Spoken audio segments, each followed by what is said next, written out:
Welcome to the Totally Honest Cooking Show. I'm Mark. Today we're doing Indian style fried chicken. Now, I'm not really sure that is accurate. I'm chasing the dragon here, people.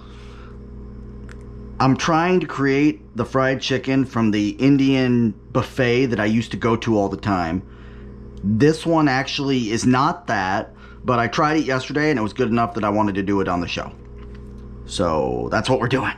You're going to need two somewhat unusual ingredients for this. One of them is garam masala. The other is Kashmiri chili powder, which isn't the same as regular chili powder. It's a little brighter. I think that if you mix paprika with cayenne, you'll be in the neighborhood, but not in the city. So you probably just want to get this if you plan on making a lot of Indian food. Garam masala can vary depending on region and mixer. It's a spice blend, so that means that your mileage may vary on what's in it, but they're very important to Indian cooking. Anyway, I'm going to break down my spice blend. I got 4 teaspoons of garam masala, 2 teaspoons of Kashmiri chili powder, 1 teaspoon of cumin, 1 teaspoon of turmeric, 1 teaspoon of coriander, and 1 teaspoon of garlic powder, as well as 1 teaspoon of salt. And we're going to put it all in my shaker jar. Once I've got all my spices in my shake jar, I'm just going to go ahead and shake them. If you don't have a shake jar, just mix them together. I prefer this because it's fast. Shake it, pop it, pull it, whatever you want. Okay, next up we got our chicken thighs. We're going to take our spice blend. We're going to put it into our hand and we're going to go at this chicken, right? We're going to just rub it in. Both sides, each piece. Gonna look like that, right? You're gonna want to get this little flap too.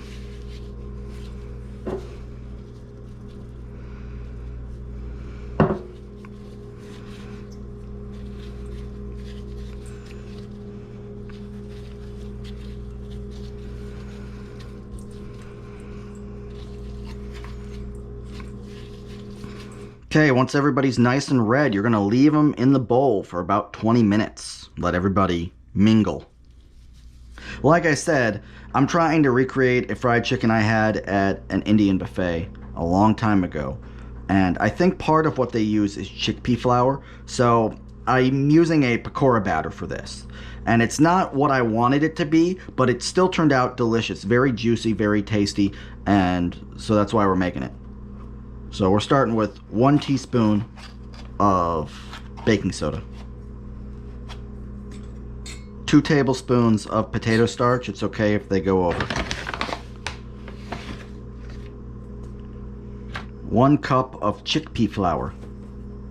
Next, we're going to add anybody that fell off in the bowl when we were doing the spice mixture. Then we're adding 1 cup of water. And we're whisking it.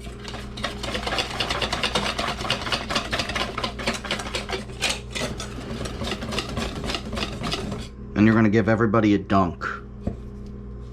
Cover. Now, if it looks like there's not enough there to cover, you might have to do a little swapsies. I definitely had to do that yesterday when I was doing this. You could also make more batter, but I found that this amount works for 4 pieces of chicken.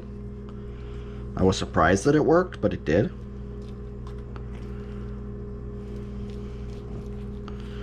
But you'll find that the bean batter is very thick and almost gelatinous to an extent, making it kind of fun to work with. And once everybody's covered, you're going to let them mingle for another 20 minutes. Next, you set up your frying station. I've got my sheet pan over here. I've got my wok with 2 quarts of peanut oil, heating to 375 degrees, instant read thermometer, and of course, your spider. While we're waiting for it to come up to temp, I also took a teaspoon of garam masala and a teaspoon of kosher salt, and I mixed them together for sprinkling as the product gets finished. Okay, once you hit 375 degrees, you're going to drop your chicken in. If you have to do any rebattering, do it while you're frying. It's fine.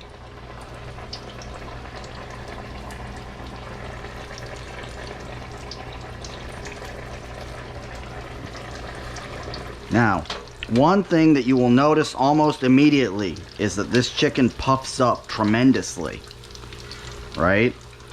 This is why usually this is served as an appetizer and not as whole bone-in fried chicken. But the outcome that you get is actually quite delicious. So, take that, traditionalists.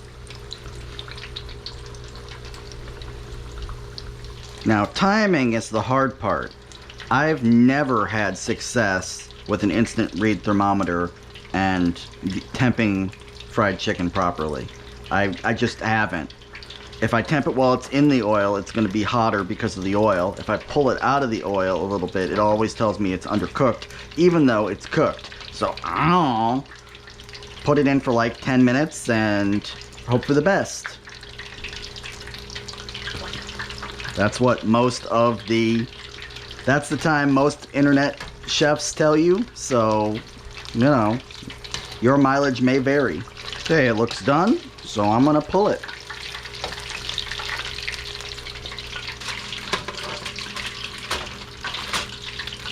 Now, if you want anything to adhere to it, you got to throw it on right away while it's hot. Now, I could absolutely crush this on its own, but for some reason I feel compelled that I need to have some sort of side dish when I have fried chicken, so I don't just eat 37 pieces of fried chicken. So that's what I'm doing. I've got a little Indian takeaway to go with my Indian style fried chicken. If you liked this, give it a like, click the little bell, maybe subscribe, leave a comment down below. I'll see you next Wednesday. I'm going to go eat this because I am hungry. Bye.